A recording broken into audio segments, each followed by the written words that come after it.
अता फरमा। आमीन तो कहो। मालिक अल्लाह ये जितने भी हाथ बुलंद है सभी हुसैन बादशाह के हाथों का वास्ता, इनमें से कोई भी खाली का पिछड़ा नहीं। मालिक अल्लाह इस नाजुक से दौर में माओ बहनों के पर्दे सलामत रहे। मालिक अल्लाह ये जो कोरोना की वबा फैली हुई है हमें इससे जल्द से जल्द निजात अता फरमा। मालिक अल्लाह जो लोग बेऔलाद हैं खुसूसन मेरे चाचू मुर्तजा अंकल इजाज जुमला जितने सादात मुमिनीन बेऔलाद हैं उन्हें औलाद नरीना अता फरमा। मालिक अल्लाह ये लोग बीमार हैं जिन्हें जनाब सज्जाद की बीमारी का रास्ता भाई जरान बीमार हैं और जितने भी सादात मुमिनीन बीमार हैं उन्हें शिफाए कामिला वाजिला अता फरमा। मालिक अल्लाह इस मजलूम कौम को दहशतगर्दी के अज़ाब से महफूज फरमा। मालिक अल्लाह पहली रबी दुआ हम गुनाहगारों को वक्त के मोहम्मद की ज़हरत नसीब फरमा। जो बंदा चाहता है जल्द से जल्द इमाम ज़माना का ज़हूर हो, दरूद पढ़े मिलके बुलंद आवाज़ से अल्लाहुम्मा सल्ली अला मुहम्मद वाले मुहम्मद।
अली का सर उठाया।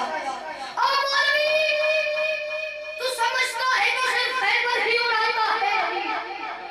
आखिरी जान में जाऊं तू समझता है कि सिर्फ खैबर ही उड़ाता है अली। तू समझता है कि सिर्फ खैबर ही उड़ाता है अली। पर्दाए मेराज में जाता है अली।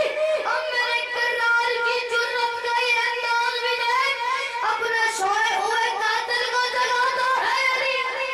हाय अली। अब आपके सामने इज्जत जनाब मौलाना तैयब अब्बास काज़मी साहब वो जिक्र मोहम्मद वाले मोहम्मद बयान फरमाएंगे और इनके बाद कारी कसायद जनाब जाकर इमरान खादम बिजली साहब वो जिक्र मोहम्मद वाले मोहम्मद बयान फरमाएंगे। इनकी आमद अपनी बात के लिए बुलंद आवाज से नारे तकबीर, नारे रिसालत, कुल ईमान